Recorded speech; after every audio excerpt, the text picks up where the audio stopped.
إن الحمد لله نحمده ونستعينه ونستغفره ونعوذ بالله من شرور أنفسنا ومن سيئات أعمالنا ما يهده الله فلا مضل له ومن يضلله فلا هادي له أشهد أن لا إله إلا الله وحده لا شريك له وأشهد أن محمدا عبده وحبيبه ورسوله وعلى آله وأصحابه إلى يوم الدين. السلام علیکم. حضور محترم، برادران خیلی عزیز و گرامی، همه شما برادرانی که در این محفل حضور دارین، به این روز سعید، به این روز بندگی خدا، به این محفلی بسیار بسیار نیک و خوب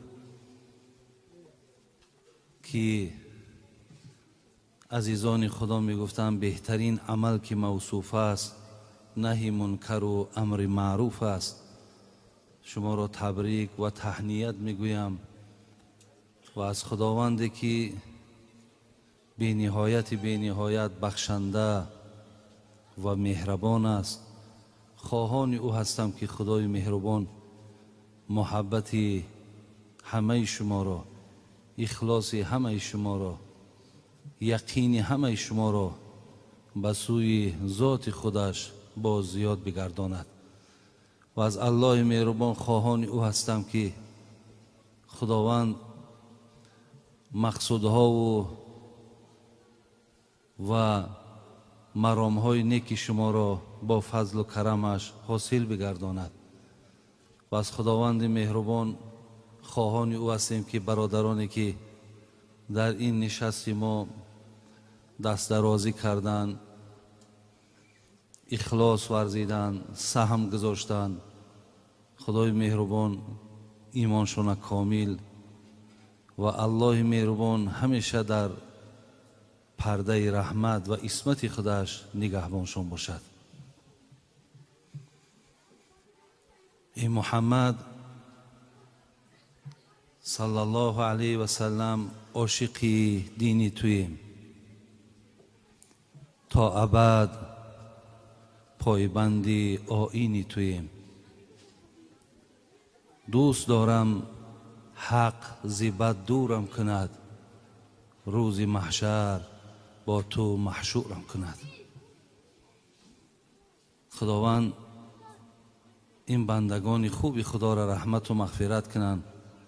چگونه شعرهای عاشقانه ای را در وصف پیغمبر خدا ایجاد کردند و برای امروز ما گذاشتند تا از اینها ما تلاوت کنیم، خوانیم و به گوش دیگران رسانیم. حقیقتا برادران عزیز، از صحبت‌هایی که در اینجا شد، من فکر میکنم اگر همه همین شماها اهل علم باشین، نوبت به نوبت، ساعت به ساعت اگر صحبت هم که کنین، تا حال ما برادرای عزیز با آن گویم اصل آن چیزی که خواهیم رسیم شاید رسیده نتانیم. ولی به هر حال هم که باشد خداوند سپاسگزاریم که با برای ما فرصت میته، با برای ما یک شرایط فراهم میارد که ما در این باز یک اظهار امتی و بندگی ما اینجا گفته میگذاریم. خداوند رحمت کند. نام محمد اقبال لاهروی را بسیار داملاها گرفتن، در حقشان دعای خیر کردن، از ایجادیاتش گفتن و در یکی از مصرع‌های خود محمد اقبال لاهوری می آمد: من چی گویم از تولایش که چیست، خشک چوب در فراق او گریست. من مقصد برای شما چی بیان کنم در گرد این آفتاب تابان؟ چی گویم که وقتی که خشک چوب در فراق او گریست، وقتی یک خشک چوب وقتی با از معجزه های پیغمبری نازنین مان، از حیات حضرت که وقتی منبر حضرت عوض شد و آن تکیه که بر یک کنده خرما داشت وقتی جای خودش عوض کرد، این کنده، این چوب خرما از جدا شدن پیغمبر، از فراق پیغمبر گریه کردند. حتی در حدیث آمده است که صدای گریه این کنده خرما را توده مردم نمازگزار شنیدند تا زمانی که حضرت آمد دستش در بالای چوب گذاشت، حضرت خاموش ماند. بعضی عزیزان خدا می گفت اگر به شرط حبیب خدا دستش بالای همین کنده نمی گذاشت و نمی گفت که خاموش باش، همین کنده تا روز قیامت گریه می کرد. از این لحاظ برادرای عزیز، محمد اقبال لاهوری می گوید چی گویم در گرد یک شخصیتی که چوب در حق او گریه می کردن. یا از معجزه های حضرت میگد میگذشت در کوچه های مکه سنگ ها با او سلام میدادند. حتی میگه سنگ را یاد دارم که پیش از نبوتم مرا سلام میداد. از این لحاظ است که من میگویم اگر همگان ما در گرد حضرت صحبت هم که کنیم، ما از آن چیزی که خواهیم سیر شویم، برادرای عزیز ما سیر نمیشیم. حضرت مولانا جلال الدین رومی که یکی از عاشقان حبیب خدا بود، این عزیز خدا می گفت از چون به شأنش موسی نگاه کرد، شدن از امتش تمنا کرد. حتی حضرت موسی هم که میگه از آن احترام و اکرامی که حضرت پیش الله دارد وقتی نگاه کرد، از امت بودن پیغمبرم تمنا کرد. ما الحمدلله رب العالمین که چی بنده های خدا داده هستیم برادرای عزیز. قسم به بزرگی خدا ما بسیار بندگان خدا داده هستیم. چگونه ای که خدامان گاه گاه میستیم میگیم خوش به حال خوشا چشمی که دیده در جهان روی محمد را، خوش میگیم به حال همون اصحابی که چهره زیبای پیغمبر را دیدن، دستشون در دست زیبای پیغمبر گذاشتن. ما هم میگیم الحمدلله رب العالمین که امت این پیغمبر نازنین هستیم. اینش هم جای برادرای عزیز سپاسگزاری است، جای شکرگزاری است که ما امت چنین پیغمبر نازنینی هستیم.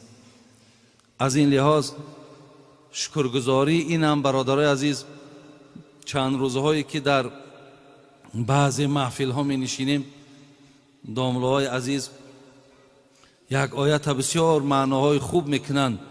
اعوذ بالله من الشیطان الرجیم، لقد کان لکم فی رسول الله اسوة حسنه. یعنی الله مهربان حیات پیغمبر برای ما اسوه حسنه گفته است. یعنی شما حیات پیغمبر برای خودتان الگو قرار دهید. یعنی برادرای عزیز، ما اگر خواهیم شکرگزاری این نعمت امتی را به جا بیاریم، پیغمبر ما بسیار راست قول بود، ما باید راست قول باشیم. پیغمبر ما بسیار پاک وجدان بود، ما باید پاک وجدان باشیم. پیغمبر ما بسیار بغیرت بود، ما باید بغیرت باشیم. پیغمبر ما بسیار با سخاوت بود، باید ما با سخاوت باشیم. پیغمبر ما هیچ لحظه از یاد خدا خالی نداشت، ما هم باید همیشه با یاد خدا باشیم. پیغمبر ما از الله ذوالجلال می ترسید، ما هم باید از الله مهربان می ترسیدگی باشیم.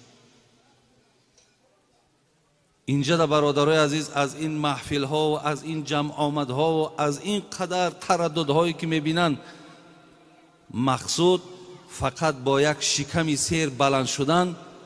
این برادرای عزیز حاصل آن چیزی که در اینجا باید باشد معنا ندارد.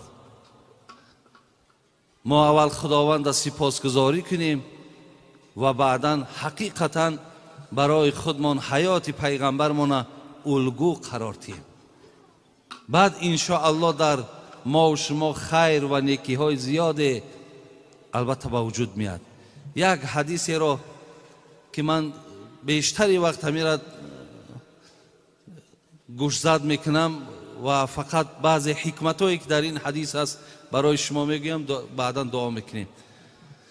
جناب امام بزار این حدیث روایت میکند، حتی شیخ البانی هم بگیم با صحت بودن این حدیث هم دلالت کردند.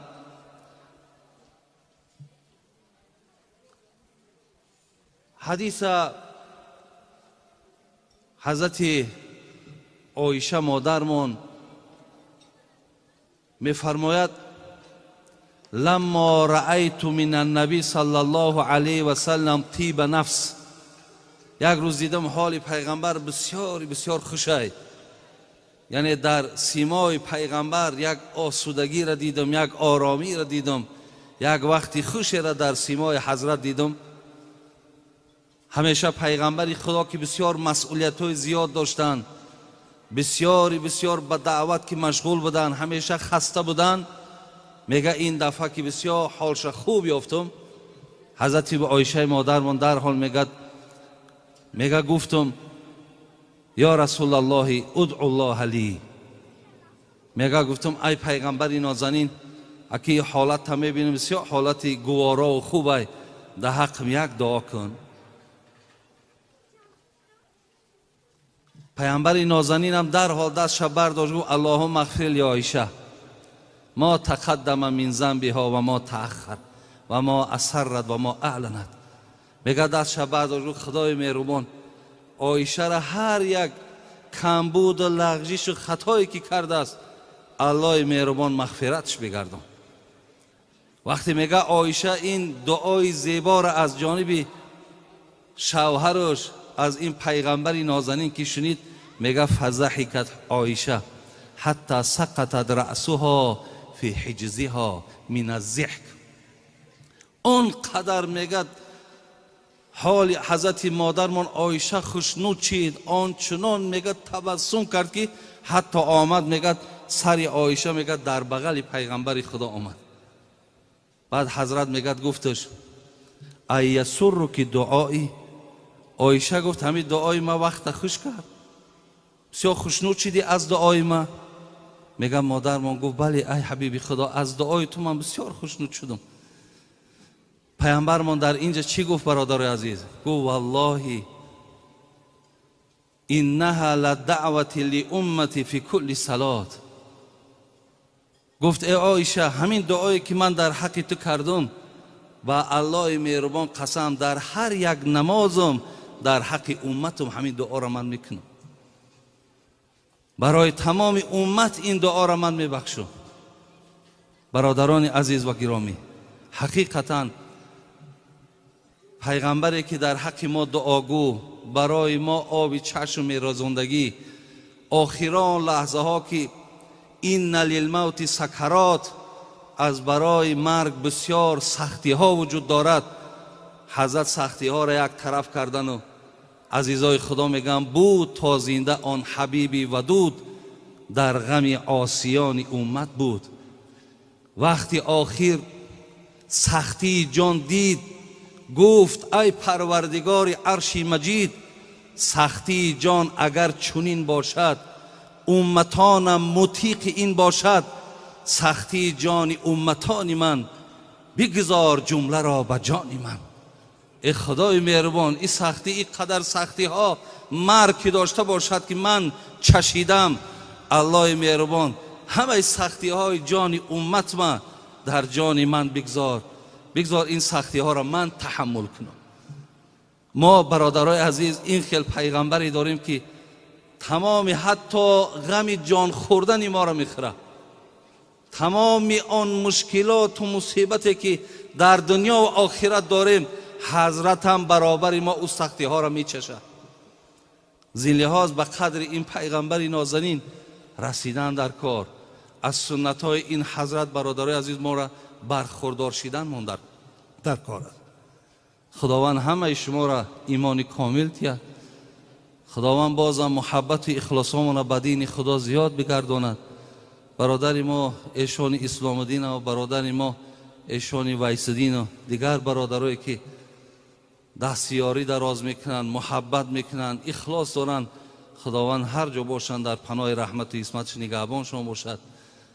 این چنین برادرای عزیز در حق همین دامله هایی که داریم که در هر یک گوشه ها با ما میشینن و صحبت میکنن و از هر جهت برای ما از حلال و از حرام و از شبهه آگاهی میتین، خداوند اینها را هم عمر دراز و ایمان کامل شانتید. خدا در این ملک ما و شما یک آسودگی و تینجی را بردوام نگه دارد. خدای گونه محفل ها را هم در ما و شما زیاد بگرداند. برای ما و شما شنیدن سخن خدا و پیغمبر به نهایت مهم است. برای جمعیت ما، برای وطن ما هم در کار است. این صحبت ها برادرای عزیز نه تنها خیر یک همین محفل است، این خیر تمام جمهوری ما است. ربنا فاغفر لنا ذنوبنا و کفر عنا سیئاتنا و توفنا مع الابرار یا ارحم الراحمین. السلام علیکم. سلامت باشن حضرت